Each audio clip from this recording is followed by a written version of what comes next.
আমরা সেমিস্টারের শুরু থেকে ছাত্রছাত্রীদের পাশে বিভিন্ন নোটপত্র বিভিন্ন সাজেশন দিয়ে কিন্তু পাশে থেকেছি, কিন্তু এখন ব্যাপারটা একটু আলাদা।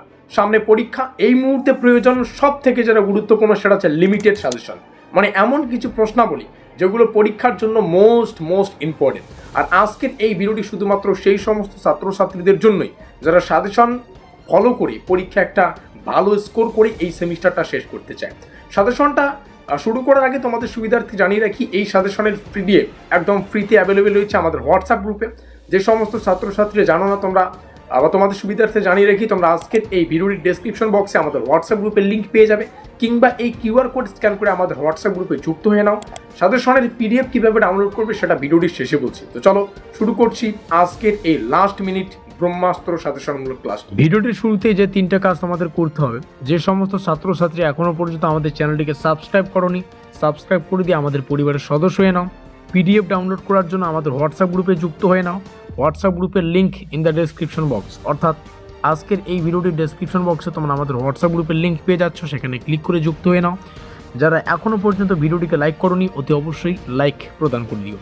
তো যাই হোক, শুরু করছি আমাদের শেষ মুহূর্তের মহাপ্রস্তুতিমূলক সাজেশন মাইনর ইংলিশ। আমাদের আজকের আলোচ্য বিষয় ইন্ট্রোডাকশন টু ইংলিশ লিটারেচার, আমাদের সিলেবাসের টাইটেল। চলো গুরুত্বপূর্ণ প্রশ্নাবলী দেখে নিচ্ছি। একটাই সাজেশনের ভিডিও হবে আর একটাই ইনাফ।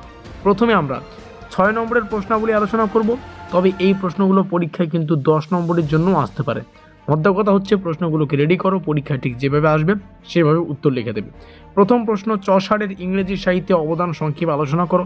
পরীক্ষায় প্রশ্ন সম্পূর্ণ ইংলিশে থাকবে। তোমাদের বোঝানোর তাগিদে আমি প্রশ্নাবলীকে বাংলা এবং ইংলিশ উভয় ভাষাতে রেখেছি। তারপরে দ্য সেন্টারবারি টেলস এর গল্প কথক অর্থাৎ স্টোরি টেলিং যে টেকনিক সেটা সংক্ষেপে তোমাদের আলোচনা করতে হচ্ছে। ইংরেজ রেনেসাঁসের প্রধান বৈশিষ্ট্য সংক্ষেপে আলোচনা করো, 6 নম্বরের জন্য মোস্ট ইম্পর্টেন্ট একটি প্রশ্ন। তারপর হচ্ছে ইউনিভার্সিটি উইথ কারা, ইংরেজি নাটকের বিকাশে তাদের ভূমিকা পড়বে। তারপরে শেক্সপিয়র স্ট্র্যাটেজির দুটি প্রধান বৈশিষ্ট্য, আমি এখানে দুটো এই কারণে উল্লেখ করেছি, পরীক্ষায় কোনো দুটো জানতে চাইবে না, মেন কথা হচ্ছে প্রধান বৈশিষ্ট্য পড়বে, ঠিক আছে।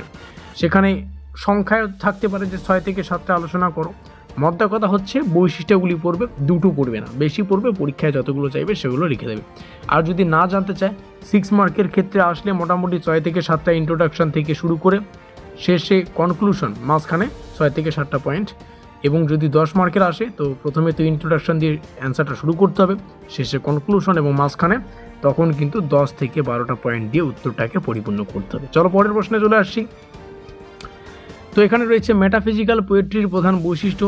তারপরের কোশ্চেনটা এখান থেকে দেখে নাও, এগুলো 6 মার্কের কোশ্চেন চলছে। আর যেমনটা শুরুতেই বলেছি 6 অথবা 10 উভয় মার্কের জন্য প্রশ্নাবলী আসতে পারে। এখানে একটা কোশ্চেন, এখানে রোম্যান্টিক পোয়েট্রিতে প্রকৃতির ভূমিকা। কিটসের, জন কিটস নাম শুনেছে অবশ্যই, এর কবিতার সৌন্দর্য ও কল্পনার ভূমিকা সংক্ষেপে আলোচনা করো। নেক্সট, রবার্ট ব্রাউনিং এর ড্রামাটিক মনোলগ কি সেটা সংক্ষেপে আলোচনা করতে হবে। মডার্নিস্ট পোয়েট্রির প্রধান বৈশিষ্ট্য, ওয়ার পোয়েট্রিতে যুদ্ধের মানবিক প্রভাব সংক্ষেপে আলোচনা করো। আমি ভিডিওটি তাড়াতাড়ি করার জন্য বাংলায় আলোচনা করলাম, আর প্রত্যেকটা প্রশ্নের বাংলা ইংলিশ দুটোই রয়েছে, দেখতে পাচ্ছ। পিডিএফ পাবে কয়েকদিন পরে আমাদের হোয়াটসঅ্যাপ গ্রুপে, তখন কিন্তু সুন্দর করে প্রত্যেকটা প্রশ্ন দেখতেই পারবে।